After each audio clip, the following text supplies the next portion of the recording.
Hello viewers, నేను ఇప్పుడు ప్రయాగ్రాజ్‌లో ఉన్నాను. త్రివేణి సంగం దగ్గర. సో, ఇప్పుడు టైం వచ్చి 6:00 మార్నింగ్. ఇంకా బోట్‌లంతా తీయలేదు. మీరు చూసారంటే అన్ని బోట్‌లు పార్క్ చేసిండారు. ఒక్క బోట్ మూవింగ్‌లో లేదు నదిలో.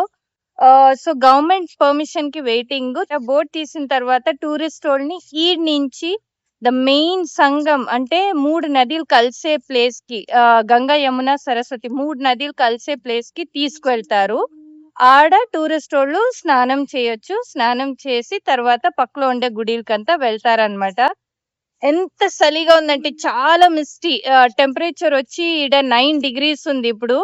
అంత చలి ఉంది. ఈ వ్యూ చూడండి ఎంత బాగుందో, బ్యూటిఫుల్ గా ఉంది. ఆ బ్రిడ్జ్ మధ్యంలో ఆ సన్ రైజ్ చూసారా ఆడ.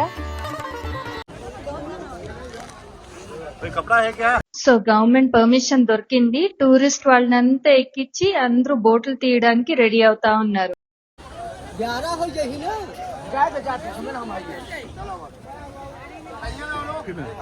సరస్వతి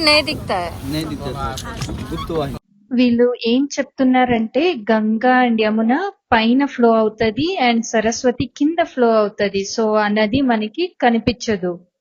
గంగా, యమున అండ్ సరస్వతి అంటే శరీరం, మనస్సు అండ్ జ్ఞానం అంటే బాడీ, మైండ్ అండ్ ఇంటెలిజెన్స్ అని అర్థం. ఈడ మోటార్ బోట్సే యూజ్ చేయరు. ఎందుకంటే గంగా రివర్ ఫాస్ట్ ఫ్లోయింగ్ నది కాదు, ఈడే నిల్చుంటది. సో మోటార్ బోట్స్ యూజ్ చేస్తే ఇంకా నీళ్ళంతా పొల్యూట్ అవుతదని వీళ్ళు ఈడ యూజ్ చేయరు. 3 నదులు కలిసే చోటికి వెళ్ళేకి 1 అవర్ పడుతుంది. మధ్యంలో మనకి మంచి ఎంటర్టైన్మెంట్ అంటే ఇదే సీగల్స్ అంటే సముద్ర పక్షులు. ఆ పక్షులకి చాలా ఇష్టమని కారపూసలు అమ్ముతా ఉన్నారు.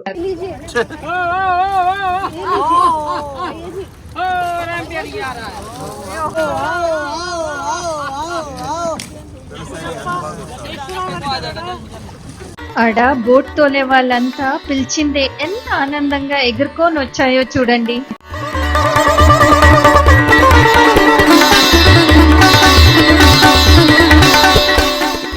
అలల్లాగా వచ్చాయి, చూసేకి చాలా ఆనందంగా ఉండింది. ఆ కారపూసల్ని చేతుల్లో పట్టుకున్నా కూడా వచ్చి తీసుకువెళ్ళిపోతా ఉండింది.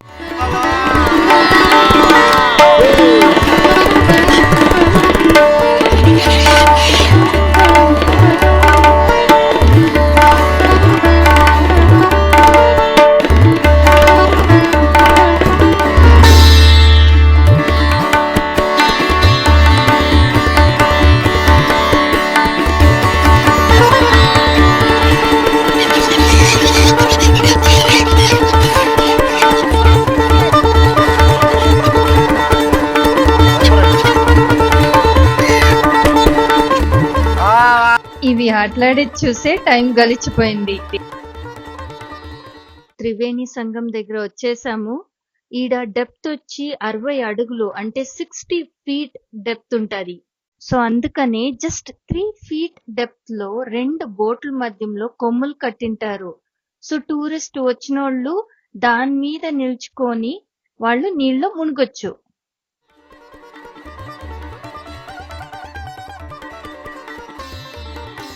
నా ఎక్స్పీరియన్స్ అడుగుతారా? నేను చలిలో అద్రిపోయాను, బట్ చాలా బాగుండింది.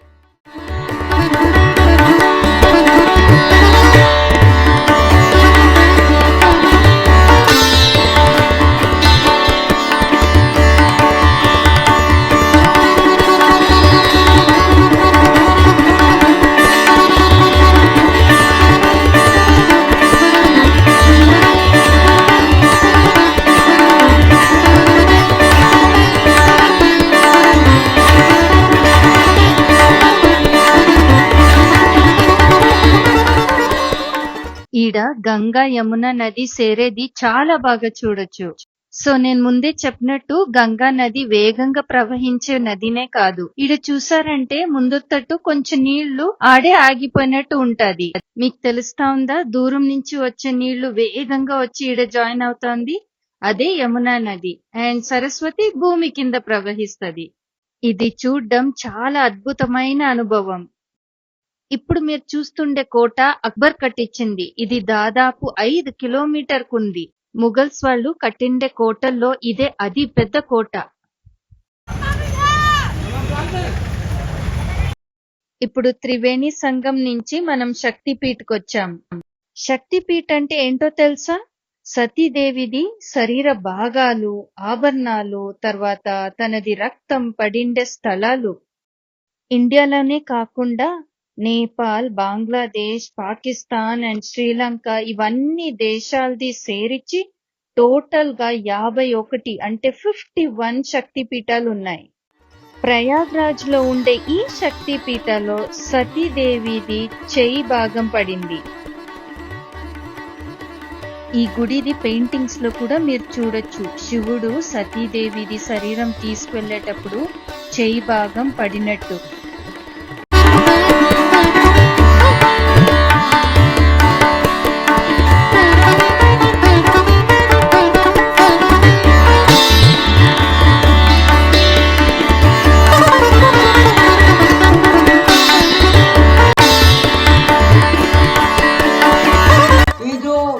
दे रहे हैं इसको घर में पूजा घर में या तो फिर मनी बॉक्स में रख दीजिएगा.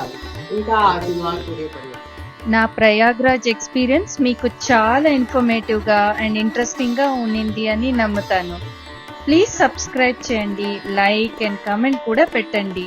నాకు మీ సపోర్ట్ ఎప్పుడూ ఉండాలి. నాది నెక్స్ట్ వీడియో అయోధ్యలో. మళ్ళీ మిమ్మల్ని త్వరలో కలుస్తాను.